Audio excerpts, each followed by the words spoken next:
Karen, you spoke last week about after your win over Gloucester Hartbury about building up the phases, 5, 6, 7 phases, retaining the ball, and when you do that, how dangerous Quins are. Do you feel that aspect of your game prevailed with the win today?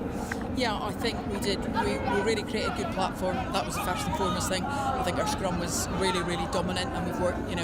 We pride ourselves on that platform. Our line out worked really well, and then the players, we said keep ball, because actually when we warmed up, we thought the conditions were going to be a lot worse than they were. The forecast was really wet and windy, and fortunately that didn't transpire, which enabled us to kind of play in the channels that we want to play in. And there'll be quite a few to mention, but this season's, from a Quins perspective, who do you think's been the surprise package and who's really stepped up this campaign? I think Jess Breach is having a phenomenal season. I think she showed the pace and the gas that she's got and her ability to take a defender in and then literally go into another gear. She's playing phenomenally well.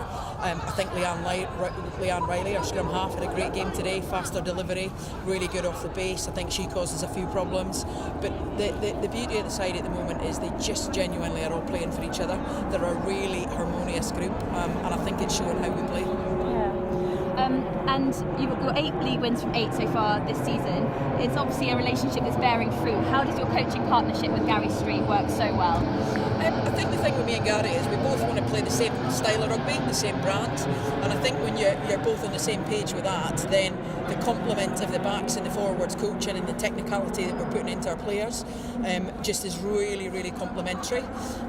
We want to play a game of rugby where our players are playing heads up rugby, so they really are scanning and playing, and I suppose if anything it's probably playing like Southern Hemisphere rugby, and I think that's the biggest challenge for everybody, because structure and game plans etc. only survive contact with the enemy at the first point, and then thereafter you really want your players to have the ability with no limitations on them to play heads up rugby.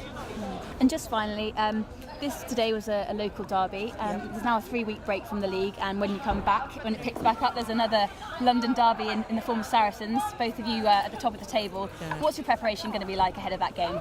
I think we've just got to, we've got a couple of games in between then to really rotate the squad through. So there's a huge opportunity for our players. We've got a cup squad game this weekend. We've then got an A squad game the following weekend. We've got a few players that are obviously out in test matches across the next 3 weeks, which is fantastic for the club. 6 of our players involved in England, the Red Roses series. So hopefully they'll come back to us in one piece. That's the first thing. Other players now have got an opportunity to shine and really put their head above the parapet. And we'll do what we're always doing, which is we focus on our game and taking a game at a time.